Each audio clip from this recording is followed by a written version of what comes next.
Somehow. Somehow का मतलब होता है किसी तरह या जैसे तैसे, जिसका आसान मतलब होता है कोई काम जैसे तैसे हो जाए, जैसे वो काम करने का तरीका या उसका रीज़न क्लियर ना हो कि वो काम कैसे हुआ या किस लिए हुआ, तो उसे हम कहते हैं समहाउ, कि ये काम मेरा समहाउ यानी जैसे तैसे हो गया। एग्जाम्पल, मैं इसे किसी तरह ख़त्म कर लूँगा। I will finish it somehow. I will finish it somehow. So the next word is needy. Needy का मतलब होता है ज़रूरतमंद, गरीब या निर्धन। मतलब कोई ऐसा इंसान जिसे बेसिक चीज़ों की ज़रूरत हो, जैसे पैसा, खाना, एक्सेट्रा एक्सेट्रा, एंड उसे हेल्प की आवश्यकता हो। तो ऐसे लोगों के लिए हम नीडी वर्ड यूज़ करते हैं, जो मुश्किल में हो और उन्हें सहारे की ज़रूरत हो। उदाहरण, ज़रूरतमंदों की मदद करो। Help the needy. Help the needy. वह ज़रूरतमंद है। He is needy. He is needy. So the next word is misguide. Misguide का मतलब होता है गुमराह करना, बहकाना या भटकाना। इसका आसान मतलब है यानी किसी को गलत जानकारी देना, यानी गलत इन्फॉर्मेशन देना, या किसी को गलत रास्ते पे ले जाकर उसे कंफ्यूज कर देना, या फिर उसे गलत डिसीजन लेने के लिए प्रेरित करना। तो इसे हम कहते हैं मिसगाइड करना। उदाहरण, उसने मुझे बहकाने की कोशिश की। He tried to misguide me. He tried to misguide me. और दूसरों को गुमराह मत करो। Don't misguide others. Don't misguide others. Next word है हम्बल। हम्बल का मतलब होता है विनम्र या सादगीपूर्ण, यानी कोई ऐसा व्यक्ति जो खुद को दूसरों से बेहतर नहीं समझता, यानी घमंड नहीं करता, उसे हम कहते हैं हम्बल या हम्बल पर्सन। ज़रूरी नहीं है कि हम्बल वर्ड किसी व्यक्ति पर ही इस्तेमाल करें, इसे हम किसी चीज़ को भी कह सकते हैं, जैसे कोई चीज़ का स्तर मामूली या छोटा है, जैसे हमारी विनम्र गुजारिश, मतलब आर हम्बल रिक्वेस्ट। एग्जाम्पल, कृपया हमारी विनम्र क्षमा याचना स्वीकार करें। Please accept our humble apologies. Please accept our humble apologies. I hope आपको समझ में आ गया। अगला वर्ड है जेस्चर। जेस्चर का मतलब होता है इशारा, संकेत या फिर हाव भाव, जिसका मतलब होता है बिना बोले किसी इन्फॉर्मेशन को दूसरों को बताना। जैसे इशारा तो आप जानते ही हैं कैसे किया जाता है, जैसे हाथ से, सिर से या शरीर के किसी भी जगह से हम बताते हैं सामने वाले को इशारा करके, उसे हम कहते हैं जेस्चर इंग्लिश में। तो अभी मैं आपको इसका एग्जांपल देती हूँ। उसने दरवाज़ा खोलने का इशारा किया। She gestured towards the door. She gestured towards the door.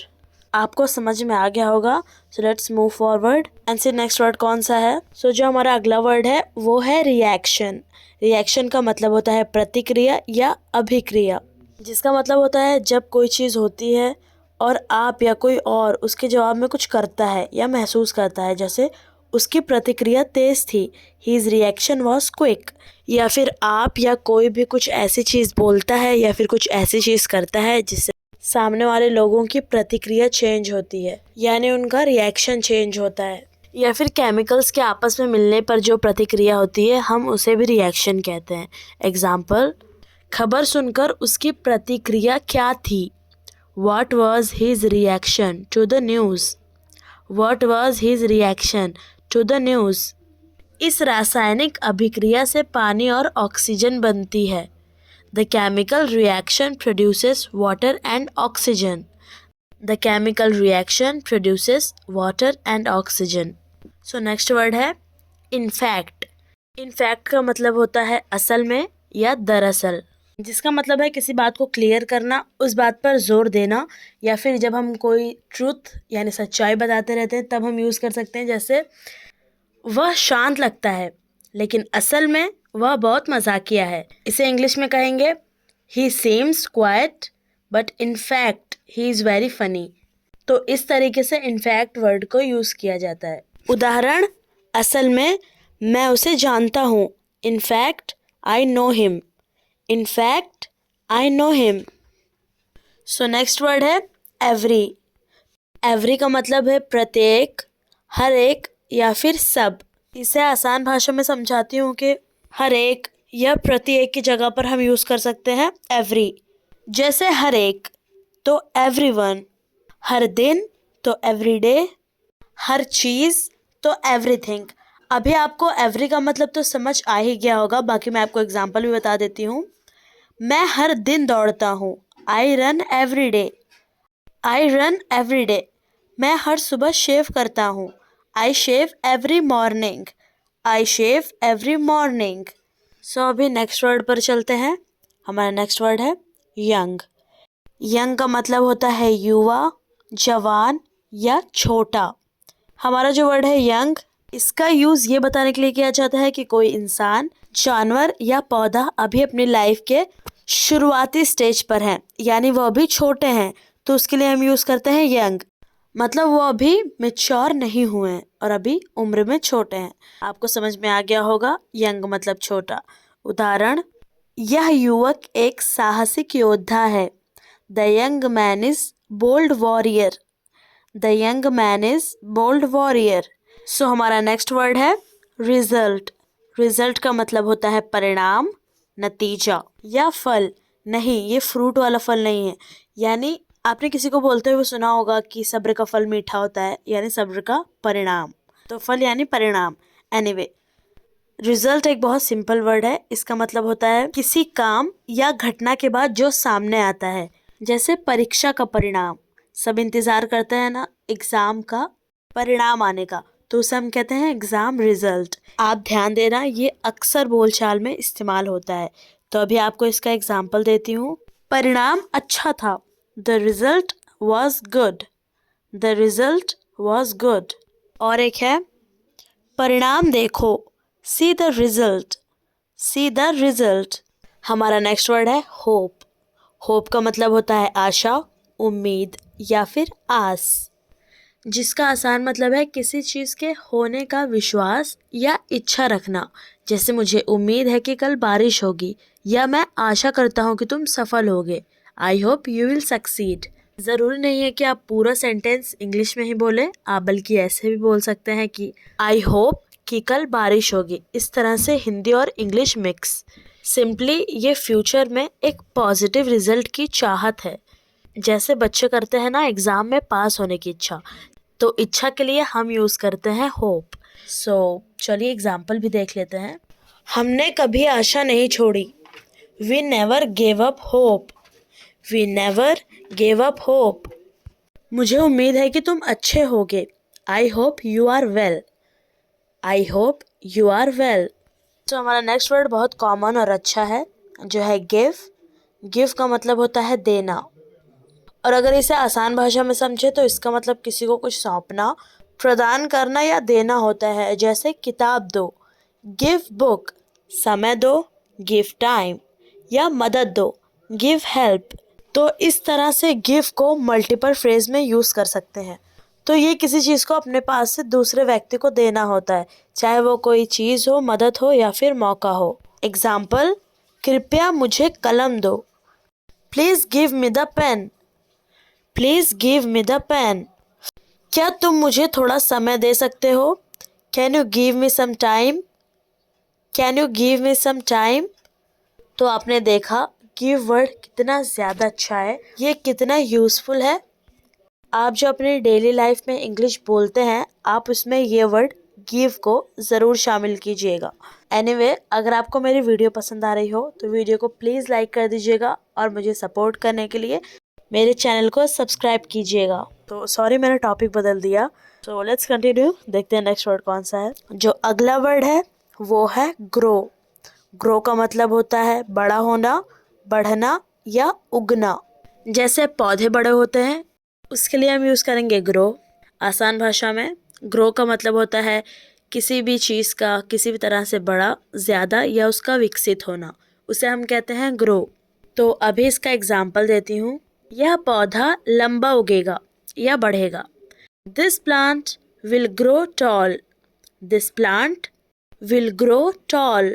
या फिर बच्चे बताते हैं उन्हें बड़े होकर क्या बनना है। जैसे मैं बड़ा होकर डॉक्टर बनना चाहता हूँ, I want to grow up and be a doctor. I want to grow up and be a doctor. हमारा नेक्स्ट वर्ड है प्रॉमिस। प्रॉमिस का मतलब होता है वादा या प्रतीक्षा। जिसका मतलब है किसी से कहना कि आप कोई काम ज़रूर करेंगे और उस बात को निभाने की गारंटी देना। अगर मैं आपको आसान भाषा में समझाऊं तो जब आप किसी को यकीन दिलाते हैं कि आप वो काम पूरा करेंगे तो आप प्रॉमिस कर रहे होते हैं। यानी जब आप किसी को कहते हैं कि मैं ये ज़रूर करूँगा तो इसका मतलब आपने उससे प्रॉमिस किया, यानी आपने उससे वादा किया। इसे आप बोल कर भी कर सकते हैं, जैसे मैं तुमसे वादा करता हूँ, आई प्रॉमिस यू। उदाहरण, मैं वादा करता हूँ मैं तुम्हारी मदद करूँगा, I promise I will help you. I promise I will help you. There is one more example, अपना वादा निभाओ, keep your promise. Keep your promise. So उम्मीद है आपको समझ में आ गया होगा। अभी चलिए देखते हैं नेक्स्ट वर्ड कौन सा है। बीवेयर। बीवेयर का मतलब होता है सावधान, सतर्क या खबरदार। इसका मतलब है किसी खतरे या मुश्किल से सावधान रहना। इसे आसान भाषा में समझे। जब आपसे कोई कहता है बीवेयर रहो तो उसका मतलब होता है उस चीज़ से बचो या फिर उससे सतर्क रहो। वो कोई भी खतरे वाली चीज़ हो सकती है। जैसे बीवेयर ऑफ द डॉग का मतलब होता है कुत्ते से सावधान रहना या कुत्ते से बच कर रहना। तो इस तरीके से बीवेयर का यूज़ कोई भी खतरे वाली चीज़ के लिए हो सकता है। तो अभी चलिए उदाहरण देख लेते हैं।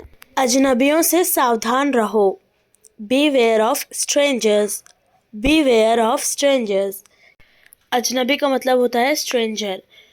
इसे मैं अपनी पिछली वीडियो में कंप्लीट एक्सप्लेन कर चुकी हूँ। अगर आपको वो वाली वीडियो देखनी है तो उसका लिंक आपको डिस्क्रिप्शन और पिन कमेंट में मिल जाएगा। उस वीडियो को आप डेफिनेटली वॉच करना। उसमें भी मैंने बहुत यूनिक और यूज़फुल वर्ड्स बताए हैं। सो चलिए आगे बढ़ते हैं। तो अगला वर्ड है एक्सक्यूज़। एक्सक्यूज़ का मतलब होता है माफ़ी, बहाना या क्षमा। तीनों ही मतलब इसके सही हैं और ये आप पर डिपेंड करता है कि आप इसे किस रेफरेंस में यूज़ कर रहे हैं। अगर आपको माफ़ी मांगनी है तो आप कहते हैं आई एम सॉरी, बट आप कह सकते हैं प्लीज़ एक्सक्यूज़ मी। इसका मतलब होता है कृपया मुझे माफ़ करो या कृपया मुझे जाने दो। या अगर आप किसी का ध्यान आकर्षित करना चाहते हैं, जैसे आपने भीड़ में सुना होगा बहुत लोग को बोलते हुए एक्सक्यूज़ मी, तो आप किसी की अटेंशन चाहते हैं तब भी आप कह सकते हैं एक्सक्यूज़ मी। और हमारे यहाँ तीसरा एक्सक्यूज़ का मतलब होता है बहाना करना। जैसे कोई काम या ड्यूटी के लिए छुटकारा पाने के लिए हम बहाना करते हैं, उसे भी हम एक्सक्यूज़ कहते हैं। जैसे ये नया एक्सक्यूज़ यानी ये नया बहाना। तो इस तरीके से बहाना को भी एक्सक्यूज़ कहा जाता है। आई होप आपको तीनों क्लियर हो गए होंगे। तीनों ही बिल्कुल करेक्ट हैं। आपके ऊपर डिपेंड करता है कि आप इसे किस संदर्भ में यूज़ कर रहे हैं। सो चलिए अभी इसका एग्जाम्पल देखते हैं। उसने देर से आने का बहाना बनाया। He made an excuse for being late. He made an excuse for being late. हमारे पास माफ़ी वाला भी एग्जाम्पल है। जैसे माफ़ कीजिए आपने क्या कहा, excuse me what did you say. Excuse me what did you say. So आपको समझ में आ ही गया होगा। तो चलिए अभी आगे बढ़ते हैं। सो लिस्ट में हमारा नेक्स्ट वर्ड है एफर्ट। एफर्ट का मतलब होता है प्रयास, कोशिश या फिर मेहनत। इसकी मीनिंग बहुत अच्छी है और इजी है। इसका मतलब होता है कोई काम पूरा करने या कोई टारगेट पाने के लिए आप पूरी ताकत या लगन लगा देते हैं। जैसे कोई मुश्किल काम करने में ज़ोर लगाना या किसी चीज़ को पाने के लिए जी जान लगा देना। जैसे हम कोई काम बहुत मेहनत से करते हैं तो उसे हम कहते हैं उसमें एफ़र्ट डालना। एग्ज़ाम्पल, आपको अपने काम में और प्रयास करना चाहिए। You should put more effort into your work. You should put more effort into your work। या फिर मैं समय पर पहुंचने के लिए हर संभव प्रयास करूंगा या करूंगी। I will make every effort to arrive on time। I will make every effort to arrive on time। तो एफर्ट का मतलब होता है प्रयास करना। चलिए अभी आगे बढ़ते हैं। प्रॉब्लम। प्रॉब्लम का मतलब होता है मुश्किल, दिक्कत या फिर समस्या, जिसका मतलब होता है कोई ऐसी मुश्किल या चुनौती जिसे हल करने या उसमें से निकलने के लिए आपको रास्ता ढूंढना पड़ता है। जैसे पैसे की कमी एक समस्या है, lack of money is a problem. या फिर यहाँ आने में दिक्कत हुई, had a problem coming here. So आप समझ गए होंगे प्रॉब्लम को मतलब होता है समस्या। चलिए उदाहरण देखते हैं। क्या तुम्हें कोई दिक्कत है, do you have any problem. Do you have any problem. और एक और एग्जाम्पल है, यह एक बड़ी समस्या है, this is a big problem, this is a big problem. Okay guys, आज के लिए बस इतना ही। आई होप आपको वीडियो पसंद आई होगी। पसंद आई हो तो लाइक, शेयर और चैनल को सब्सक्राइब करना मत भूलिएगा। और हाँ, आपको पिछली वीडियो की लिंक पिन कमेंट और डिस्क्रिप्शन में मिल जाएगी। So thank you so much for watching this video till here and take care of yourself. Bye bye.